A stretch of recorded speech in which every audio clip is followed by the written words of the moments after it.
আজ যদি আপনাকে জিজ্ঞাসা করা হয় পৃথিবীর সবচেয়ে জনপ্রিয় স্মার্টফোন প্রসেসর কোনটি, অনেকেই হয়তো এক কথায় বলবেন স্ন্যাপড্রাগন।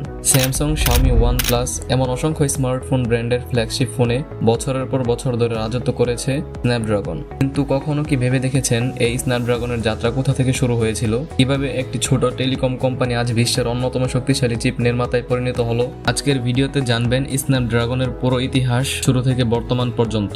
সো হ্যালো এভরিওয়ান, আপনারা কেমন আছেন? আশা করি সকলে ভালো আছেন। চলুন আর দেরি না করে আজকের ভিডিও শুরু করা যাক। স্ন্যাপড্রাগনের শুরু হয় স্ন্যাপড্রাগন দিয়ে নয়, বরং কোয়ালকম দিয়ে। 1985 সালে যুক্তরাষ্ট্রের ক্যালিফোর্নিয়ায় ইরউইন জ্যাকবস এবং তার স্ত্রী সহ প্রতিষ্ঠাতারা কোয়ালকম প্রতিষ্ঠা করেন। শুরুতে কোম্পানিটির মূল লক্ষ্য ছিল উন্নত ওয়্যারলেস যোগাযোগ প্রযুক্তি তৈরি করা। কোয়ালকম নামটি এসেছে কোয়ালিটি কমিউনিকেশন থেকে। সে সময় স্মার্টফোন বলতে আজকের মতো কিছুই ছিল না। মানুষ মূলত সাধারণ মোবাইল ফোন ব্যবহার করত, আর কোয়ালকম কাজ করছিল ভবিষ্যতের মোবাইল নেটওয়ার্ক প্রযুক্তি নিয়ে। তাদের সবচেয়ে বড় অবদান ছিল সিডিএমএ প্রযুক্তি, যা মোবাইল যোগাযোগকে আরো দ্রুত ও নির্ভরযোগ্য করে তোলে। এই প্রযুক্তি পরবর্তীতে কোয়ালকমকে বিশ্বজুড়ে পরিচিত করে তোলে। 2000 সালের পর স্মার্টফোনের জনপ্রিয়তা দ্রুত বাড়তে শুরু করে। কোয়ালকম বুঝতে পারে ভবিষ্যৎ শুধু মডেম বানিয়ে টিকে থাকা যাবে না। তাই তারা এমন একটি চিপ তৈরি করার পরিকল্পনা করে যেখানে CPU, GPU, AI, camera, modem এবং আরো অনেক প্রযুক্তি একসঙ্গে থাকবে। এই ধারণা থেকেই 2006 সালে জন্ম নেয় স্ন্যাপড্রাগন। কোয়ালকমের ভাষ্য অনুযায়ী স্ন্যাপড্রাগন নামটি বেছে নেওয়া হয়েছিল গতি ও শক্তির প্রতীক হিসেবে। দ্রুত এবং শক্তিশালী পারফরম্যান্সের ধারণা থেকেই এই নাম। 2007 সালে কোয়ালকম তাদের প্রথম স্ন্যাপড্রাগন প্ল্যাটফর্ম ঘোষণা করে, আর অল্প সময়ের মধ্যেই এটি বাজারে আসে। সেই সময় 1 গিগাহার্টজ গতির একটি মোবাইল চিপ ছিল অবিশ্বাস্য বিষয়। এরপর 2008 সালে বিশ্বের প্রথম অ্যান্ড্রয়েড ফোন HTC ড্রিম এ কোয়ালকমের প্রযুক্তি ব্যবহৃত হয়। সেখান থেকে অ্যান্ড্রয়েড এবং স্ন্যাপড্রাগনের দীর্ঘ পথ চলা শুরু হয়। সেই সময় হয়তো কেউ বুঝতে পারেনি, কিন্তু এই সিদ্ধান্তই ভবিষ্যতে স্ন্যাপড্রাগনকে স্মার্টফোন ইন্ডাস্ট্রির অন্যতম বড় শক্তিতে পরিণত করবে। স্ন্যাপড্রাগনের প্রথম চিপ বাজারে আসার পর কোয়ালকম বুঝতে পারে শুধু শক্তিশালী প্রসেসর বানালেই হবে না, এটি এমন হতে হবে যা অ্যান্ড্রয়েড নির্মাতারা সহজে ব্যবহার করতে পারে। ঠিক সেই সময় অ্যান্ড্রয়েড অপারেটিং সিস্টেমও দ্রুত জনপ্রিয় হতে শুরু করে। HTC, সনি, এলজি, মোটরোলা এবং স্যামসাং এর মতো কোম্পানিগুলো এমন একটি প্রসেসর খুঁজছিল যা একই সঙ্গে দ্রুত, শক্তিশালী এবং বিদ্যুৎ সাশ্রয়ী। আর এখানে স্ন্যাপড্রাগন হয়ে ওঠে তাদের প্রথম পছন্দ। স্ন্যাপড্রাগন S1 থেকে S4। কোয়ালকম প্রথমে স্ন্যাপড্রাগন S1 সিরিজ বাজারে আনে। সেই সময় এটি ছিল অন্যতম শক্তিশালী মোবাইল প্রসেসর। এরপর আসে S2, S3 এবং S4। প্রতিটি নতুন জেনারেশন প্রসেসিং স্পিড বাড়তে থাকে, গ্রাফিক্স আরো উন্নত হয় এবং ব্যাটারি দক্ষতাও আরো আগের তুলনায় অনেক ভালো হয়ে যায়। বিশেষ করে স্ন্যাপড্রাগন S4 সিরিজ কোয়ালকমের জন্য একটি বড় টার্নিং পয়েন্ট ছিল। এই চিপে 28 ন্যানোমিটার প্রযুক্তি ব্যবহার করা হয়, যার ফলে একই সঙ্গে ভালো পারফরম্যান্স এবং কম পাওয়ার খরচ সম্ভব হয়। এটি বাজারে কোয়ালকমের অবস্থানকে আরো শক্তিশালী করে। এখন প্রশ্ন হলো, স্যামসাং, সনি, HTC, এলজি কিংবা মোটরোলা সবাই কেন স্ন্যাপড্রাগনের দিকে ঝুঁকতে শুরু করলো? এর পেছনে ছিল কয়েকটি বড় কারণ। প্রথমত, স্ন্যাপড্রাগনের সিপিইউ ছিল খুবই শক্তিশালী। দ্বিতীয়ত, অ্যান্ড্রয়েড জিপিইউ এর কারণে গেমিং পারফরম্যান্স প্রতিযোগীদের তুলনায় অনেক ভালো ছিল। তৃতীয়ত, কোয়ালকমের নিজস্ব মডেম থাকার কারণে 3G এবং 4G নেটওয়ার্কে অসাধারণ পারফরম্যান্স পাওয়া যেত। আর সবচেয়ে গুরুত্বপূর্ণ বিষয় ছিল একটি চিপেই সিপিইউ, জিপিইউ, মডেম, ISP এবং অন্যান্য গুরুত্বপূর্ণ অংশ একই সঙ্গে পাওয়া যেত। ফলে ফোন নির্মাতাদের জন্য ডিভাইস তৈরি করা অনেক সহজ হয়ে যায়। 2013 সালে স্ন্যাপড্রাগন 800 সিরিজ বাজারে নিয়ে আসে, আর এই সিরিজ স্ন্যাপড্রাগনকে ফ্ল্যাগশিপ প্রসেসরের রাজা বানিয়ে দেয়। স্ন্যাপড্রাগন 800, 801, 805 এবং 810, 820 প্রতিটি চিপ আগের তুলনায় বিশাল পারফরম্যান্স উন্নতি নিয়ে আসে। বিশ্বের জনপ্রিয় অনেক ফোন যেমন স্যামসাং গ্যালাক্সি S সিরিজের কিছু মডেল, ওয়ানপ্লাস, সনি এক্সপেরিয়া এবং LG G সিরিজ, এসব ডিভাইসে স্ন্যাপড্রাগন ব্যবহার করা হয়। এরপর থেকে মানুষের মনে একটি ধারণা তৈরি হয় ফ্ল্যাগশিপ ফোন মানে স্ন্যাপড্রাগন। গেমিং এর ক্ষেত্রেও কোয়ালকম আলাদা পরিচিত তৈরি করে। তাদের অ্যাড্রেনো জিপিইউ দীর্ঘদিন ধরে মোবাইল গেমিং এ অন্যতম শক্তিশালী গ্রাফিক্স প্রযুক্তি হিসেবে পরিচিত। PUBG mobile, call of duty, Genshin impact এর মতো ভারী গেমগুলো স্ন্যাপড্রাগন প্রসেসর আরো স্মুথ ভাবে চলতে শুরু করে। এই কারণেই অনেক মোবাইল গেমার আজও স্ন্যাপড্রাগন প্রসেসরকে প্রথম পছন্দ হিসেবে বিবেচনা করে।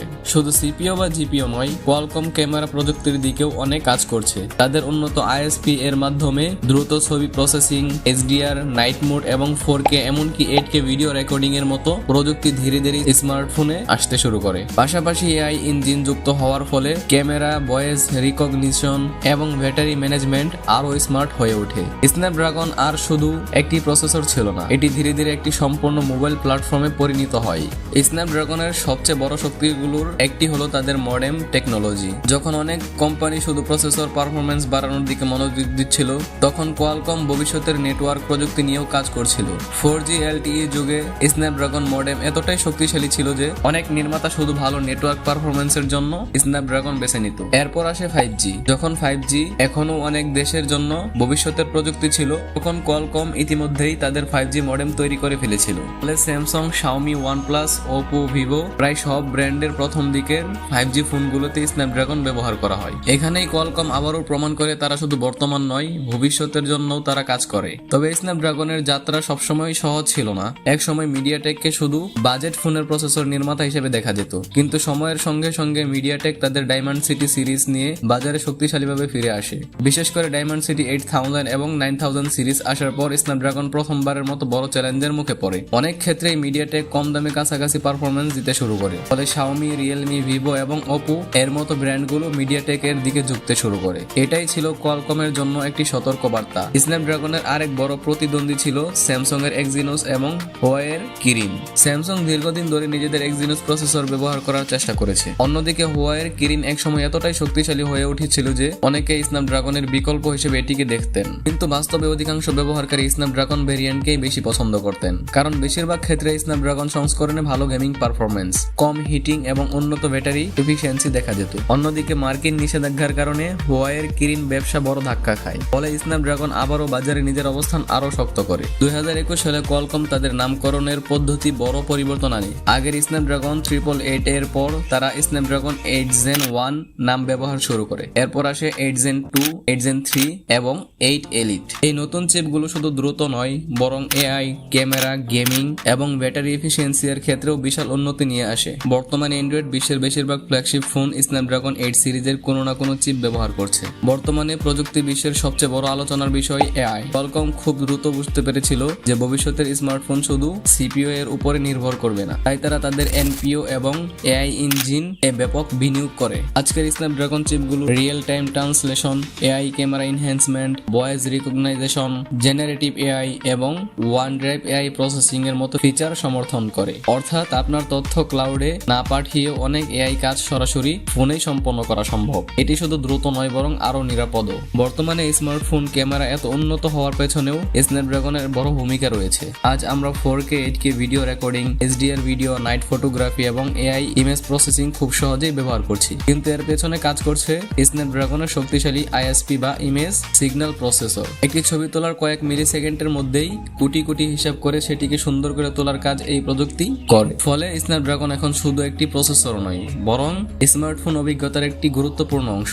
এখন প্রশ্ন হলো, মিডিয়াটেক যখন শক্তিশালী হচ্ছে, অ্যাপল নিজস্ব এ সিরিজ চিপ তৈরি করছে, স্যামসাং এক্সিনোস উন্নত করছে, তাহলে স্ন্যাপড্রাগন কি এখনো অ্যান্ড্রয়েড জগতের রাজা? এর উত্তর অনেকটাই হ্যাঁ, কারণ ফ্ল্যাগশিপ অ্যান্ড্রয়েড বাজারে এখনো স্ন্যাপড্রাগন সবচেয়ে বেশি বিশ্বাসযোগ্য নামগুলোর একটি। তবে আগের মতো একক আধিপত্য আর নেই। বর্তমানে প্রতিযোগিতা আগের যে কোনো সময়ের চেয়ে বেশি, আর এই প্রতিযোগিতাই কোয়ালকমকে আরো ভালো প্রযুক্তি তৈরি করতে বাধ্য করছে। অনেকেই মনে করেন স্ন্যাপড্রাগন শুধু স্মার্টফোনের জন্য প্রসেসর তৈরি করে, কিন্তু বাস্তবে কোয়ালকম এখন শুধু ফোনের কোম্পানি নয়। বর্তমানে স্ন্যাপড্রাগন প্রযুক্তি ব্যবহার করছে Windows laptop, smart watch, XR বা mixed reality device, LOT device এবং এমনকি ইন্ডাস্ট্রিয়াল সিস্টেমেও। অর্থাৎ স্ন্যাপড্রাগন ধীরে ধীরে একটি সম্পূর্ণ কম্পিউটিং প্ল্যাটফর্মে পরিণত হচ্ছে। 2023 সালের শেষ দিকে কোয়ালকম ঘোষণা করে স্ন্যাপড্রাগন X Elite। এটি ছিল তাদের সবচেয়ে উচ্চাকাঙ্ক্ষী প্রসেসরের একটি, যা উইন্ডোজ ল্যাপটপের জন্য তৈরি করা হয়েছে। এই চিপে কোয়ালকম তাদের নতুন ওরিয়ন সিপিইউ ব্যবহার করেছে, যার লক্ষ্য হলো কম বিদ্যুৎ খরচে উচ্চ পারফরম্যান্স দেওয়া। ফলে দীর্ঘ ব্যাটারি ব্যাকআপের পাশাপাশি এআই নির্ভর কাজও দ্রুত করা সম্ভব হচ্ছে।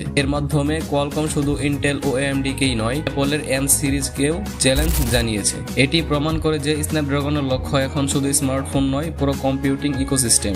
আজকের দিনে কোয়ালকম বিশ্বের অন্যতম বড় মোবাইল চিপ নির্মাতা। Samsung, Xiaomi, OnePlus, Asus, Sony, Motorola, Nothing এবং আরও অনেক ব্র্যান্ড তাদের ফ্ল্যাগশিপ ডিভাইসে স্ন্যাপড্রাগন ব্যবহার করে।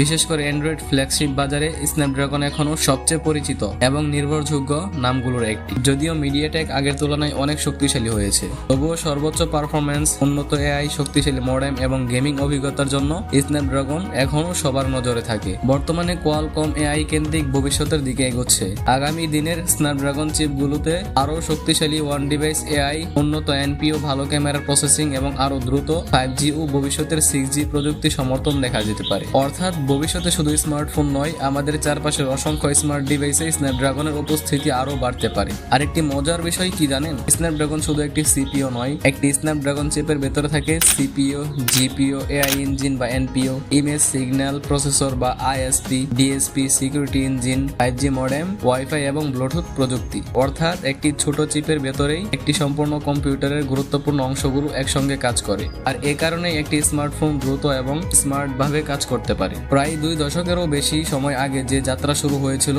আজ স্ন্যাপড্রাগন সেই ছোট্ট উদ্যোগ থেকে বিশ্বের অন্যতম প্রভাবশালী মোবাইল প্রসেসর ব্র্যান্ডে পরিণত হয়েছে। এই যাত্রায় তারা সফলতা দেখেছে, কঠিন প্রতিযোগিতার মুখোমুখি হয়েছে, নতুন প্রযুক্তি তৈরি করেছে এবং প্রতিনিয়ত নিজেদের বদলে নিয়েছে। হয়তো ভবিষ্যতে আরো নতুন প্রতিদ্বন্দ্বী আসবে, হয়তো প্রযুক্তির ধরনও বদলে যাবে, কিন্তু একটি বিষয় নিশ্চিত, মোবাইল প্রযুক্তির ইতিহাসে স্ন্যাপড্রাগনের নাম সবসময় অন্যতম গুরুত্বপূর্ণ অধ্যায় হয়ে থাকবে। তো বন্ধুরা, স্ন্যাপড্রাগনের এই দীর্ঘ যাত্রার কোন অংশটি আপনাদের সবচেয়ে বেশি অবাক করেছে কমেন্ট করে অবশ্যই জানাবেন। আর ভবিষ্যতে যদি মিডিয়াটেক, অ্যাপল এ সিরিজ, ডায়মেনসিটি, এক্সিনোস বা টেনসর প্রসেসরের ইতিহাস নিয়েও এমন ডিটেইল ভিডিও দেখতে চান, তাহলে সেটাও কমেন্ট করে লিখে জানাবেন। ভিডিওটি ভালো লাগলে একটি লাইক দিন, বন্ধুদের সঙ্গে শেয়ার করুন এবং এমন সব টেক ডকুমেন্টারি ও লেটেস্ট টেক আপডেট সবার আগে পেতে চ্যানেলটি সাবস্ক্রাইব করে পাশে থাকা বেল আইকনটি অন করে দিন। আজকের মতো এ পর্যন্তই। সকলে ভালো থাকুন, সুস্থ থাকুন, আল্লাহ হাফেজ।